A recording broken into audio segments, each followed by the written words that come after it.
भाई राम राम तो कह लोगे, पर राम सा दुख भी सहना होगा। पहली चुनौती ये होगी कि मर्यादा में रहना होगा।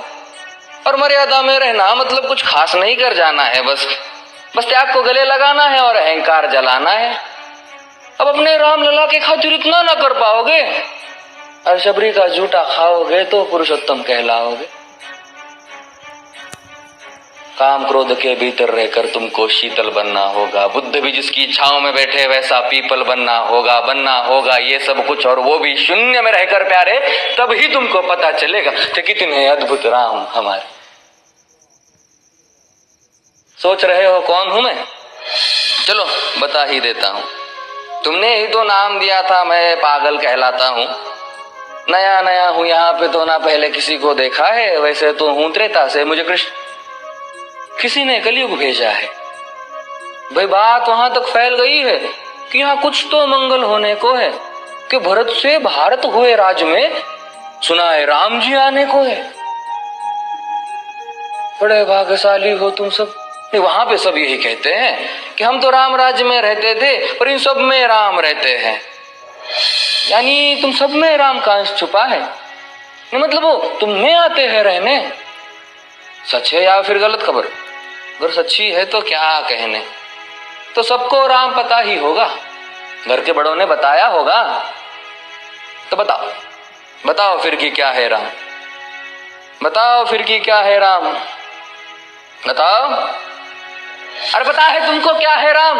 या बस हाथ धनुष तरकश में बांध, या वन में जिन्होंने किया गुजारा, या फिर कैसे रावण मारा लक्ष्मण जिनको कहते भैया, जिनकी पत्नी सीता मैया। फिर ये तो हो गई वही कहानी, एक था राजा एक थी रानी। क्या सच में तुमको राम पता है? ये वो भी आकर हम बताए। बड़े दिनों से हूं यहाँ पर, सब कुछ देख रहा हूं कब से। प्रभु से मिलने आया था मैं, उन्हें छोड़कर मिला हूं सबसे। एक बात कहूं अगर बुरा ना मानो, नहीं तुम तुरंत ही क्रोधित हो जाते हो। पूरी बात तो सुनते भी नहीं, सीधे घर पर आ जाते हो। ये तुम लोगों के नाम जपो में पहले सा आराम नहीं।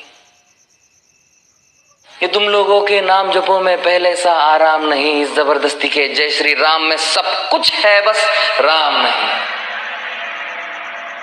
ये राजनीति का दाया बाया जितना मर्जी खेलो तुम। दाया बाया, अरे दाया बाया ये तुम्हारी वर्तमान प्रादेशिक भाषा में क्या कहते हो उसे? हाँ वो left and right.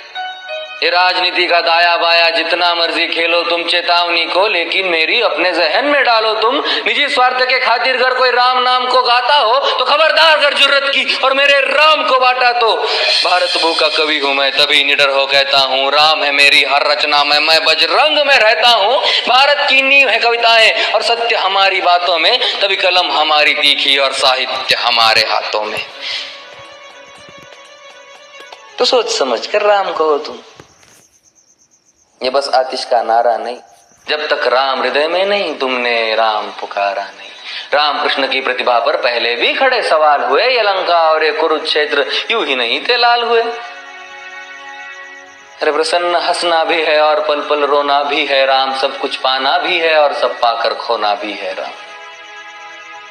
Brahma ji के कुल से होकर जो जंगल में सोए हो, जो अपनी जीत का हर्ष छोड़ रावण की मौत पे रोए हो। शिव जी जिनकी सेवा खातिर मारुत रूप में आ जाए। शेष नाग खुद लक्ष्मण बनकर जिनके रक्षक हो जाए। और तुम लोभ क्रोध अहंकार छल कपट सीने से लगा कर सो जाओगे तो कैसे भक्त बनोगे उनके, कैसे राम समझ पाओगे? अघोर क्या है पता नहीं और शिव जी का वरदान चाहिए। ब्रह्मचर्य का इल्म नहीं, इन्हें भक्त स्वरूप हनुमान चाहिए। भगवा क्या है पता लहराना सबको होता है, पर भगवा क्या है वो जाने जो भगवा ओढ़ के सोता है। राम से मिलना, राम से मिलना, राम से मिलना है ना तुमको? निश्चित मंदिर जाना होगा, पर उससे पहले भीतर जा संग अपने राम को लाना होगा। जय सिया राम। और हाँ,